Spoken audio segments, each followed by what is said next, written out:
नमस्कार. India news 21 मध्ये मी शुभांगी देशपांडे आपले स्वागत करते. नागपूर जिल्ह्यातील काटोल येथे क्युबॅटिक एज्युटेक private limited Orchid public school यांच्या संयुक्त विद्यमाने अबॅकस स्पर्धेचं आयोजन करण्यात आलं होतं. या स्पर्धेत नागपूर, अमरावती, काटोल, कारंजा, सावरगाव, नरखेड, कोंढाळी, कळमेश्वर आणि हिंगणासह महाराष्ट्रातील जवळपास 300 विद्यार्थ्यांनी भाग घेतला. स्पर्धेत विद्यार्थ्यांना 10 मिनिटात बेरीज, वजाबाकी, गुणाकार आणि भागाकार अशी एकूण 200 गणित प्रश्न सोडवण्याचं आव्हान देण्यात आलं होतं. यातून विद्यार्थ्यांची गती, अचूकता आणि एकाग्रता तपासली गेली. विजेत्यांना ट्रॉफी आणि प्रमाणपत्र देऊन गौरवण्यात आलं. क्युबॅटिक एज्युटेक संचालक जगदीश पटेल म्हणाले की अबॅकस हे केवळ गणित शिकण्याचं साधन नसून ते विद्यार्थ्यांचं भविष्य घडवण्याचं एक प्रभावी माध्यम आहे. यामुळे उच्च शिक्षण आणि स्पर्धा परीक्षांसाठी मजबूत पाया तयार होतो. या कार्यक्रमाला माजी शिक्षण सभापती उकेश चव्हाण, प्राचार्य निलेश सोनटक्के, शिक्षक धीरज ढोले आणि काटोल कारंजा येथील फ्रँचायझीच्या managing director Shrimati Shobhana Maske madam यांच्या सारखे मान्यवर उपस्थित होते. त्यांनी विद्यार्थ्यांचं कौतुक करून त्यांना पुढील वाटचालीस शुभेच्छा दिल्या. यावेळी मोठ्या प्रमाणात पालक वर्ग उपस्थित होता. नमस्ते सर. नमस्ते सबसे पहले आपका परिचय दीजिए. जी, I am the managing director of Cubatic एजुटेक प्राइवेट लिमिटेड. मैं गुजरात से हूँ. सर, इस एग्ज़ाम के बारे में क्या इन्फॉर्मेशन देना चाहोगे? ये जो है 7 जोनल लेवल कॉम्पिटिशन है जो नागपुर एंड सराउंडिंग के बच्चों के लिए आयोजन किया गया था. ठीक है, जिसमें तकरीबन 300 स्टूडेंट्स ने पार्टिसिपेट किया है. ये एक कंपटीशन ऐसा है कि जे एजुकेशन डोमेन में टफेस्ट कंपटीशन इसको माना जाता है. बिकॉज 10 मिनट में अगर 200 सम्स करने हैं तो उनको काफ़ी सारे पैरामीटर्स की ज़रूरत पड़ती है, जैसे स्पीड है, एक्यूरेसी है, टाइम मैनेजमेंट है, लॉजिकल एबिलिटी है, क्रिटिकल थिंकिंग है, प्रॉब्लम सॉल्विंग एबिलिटीज़ है.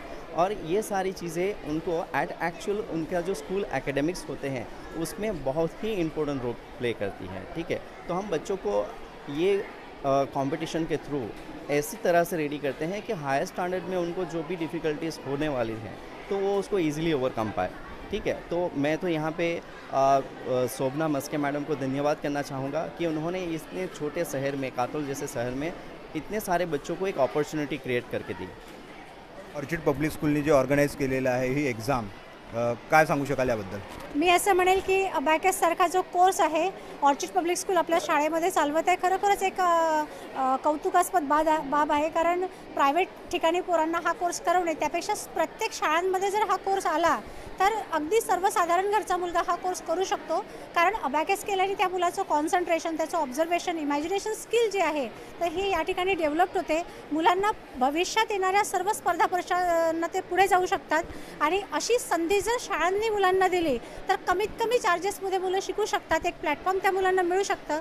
इतकंच नव्हे तर ऑर्चिड पब्लिक स्कूलची एक विद्यार्थिनी इंटरनॅशनलच्या दुबई कॉम्पिटिशनला पण ती रँकर राहिलेली आज जी कॉम्पिटिशन या ठिकाणी ऑर्गनाईज करण्यात आली ही 7th लेवल झोनल कॉम्पिटिशन होती. आणि या कॉम्पिटिशनच्या मागचा उद्देश असा होता की मुलांच्या मॅथमॅटिकल स्किल ज्या आहेत त्या डेव्हलप व्हाव्या, त्यांची ॲनालिटिकल जी ॲबिलिटी आहे ती क्षमता वाढावी. या सगळ्या दृष्टीने ही जी कॉम्पिटिशन होती ती मुलांना खूप हेल्पफुल असणार आहे. या सगळ्या कोर्सेसमधनं मुलं मॅथमॅटिकल ॲबिलिटी डेव्हलप करूच शकतात, पण यासोबत त्यांच्यामध्ये प्रामुख्याने जे चेंजेस होतात त्यात त्यांची ॲक्युरेसी वाढते, डिसिजन मेकिंग पॉवर वाढतो, कमी वेळात जास्तीत जास्त प्रश्न कसे सॉल्व करता येतील ह्याबद्दलच्या मुलांच्या जे कॅपॅसिटी आहे ती डेव्हलप होण्यासाठी सुरुवात होते. त्यामुळे मला असं वाटतं की हा खूप चांगला प्रोग्राम आहे. प्रत्येक पालकांनी आपल्या मुलांसाठी अशा प्रकारच्या ॲक्टिव्हिटीजमध्ये मुलांना पार्टिसिपेट करून जर घेतलं, फ्युचरमध्ये विद्यार्थ्यांना याचा कोणत्या प्रकारे फायदा होणार आहे? फ्युचरमध्ये या सगळ्या कॉम्पिटिशन्सचा मुलांना असा फायदा होणार आहे किंवा या सगळ्या कार्यक्रमाचा असा फायदा होणार आहे की ज्या कॉम्पिटिटिव्ह एक्झाम पुढे मुलांना द्यायच्या आहेत त्या कॉम्पिटिटिव्ह एक्झामची जी तयारी आहे ती तयारी अशा सगळ्या कॉम्पिटिशन्समधनं होत असते. त्या कॉम्पिटिटिव्ह एक्झाममध्ये बरेच प्रश्न असे असतात जे कमी वेळात सोडवायचे असतात, तर ती जी क्षमता आहे ती मुलांची या सगळ्या कॉम्पिटिशनच्या माध्यमातून डेव्हलप होत असते. आपल्यासोबत ढोले सर आहेत. नमस्कार सर. या कॉम्पिटिशनबद्दल काय सांगू शकाल? ही कॉम्पिटिशन मुलांसाठी खूपच गरजेची आहे. जर मॅथमॅटिक्स हा सगळ्यात महत्त्वाचा विषय आहे आणि मॅथमॅटिक्समध्ये तत्पर होणं आणि विदिन सेकंदमध्ये आता मी पाहिलं पुरं आपल्या इमॅजिनेशननुसार पटापट ॲन्सर सोडवत होती. आणि कोणच्याही आता प्रत्येक एक्झाम्सला चाळणी लागलेली आहे. तुम्ही कोणत्याही परीक्षा द्या आणि ते कॉम्पिटिटिव्ह एक्झामसाठी तुम्हाला वेळ फार कमी राहते आणि ॲन्सर तुम्हाला पटापट लिहावं लागते. त्याकरिता या अशी जर पूर्वतयारी आपली ब्रेन डेव्हलप झालं तर ते समोरच्या कॉम्पिटिशनमध्ये त्याला अतिशय फायद्याचं राहणार आहे.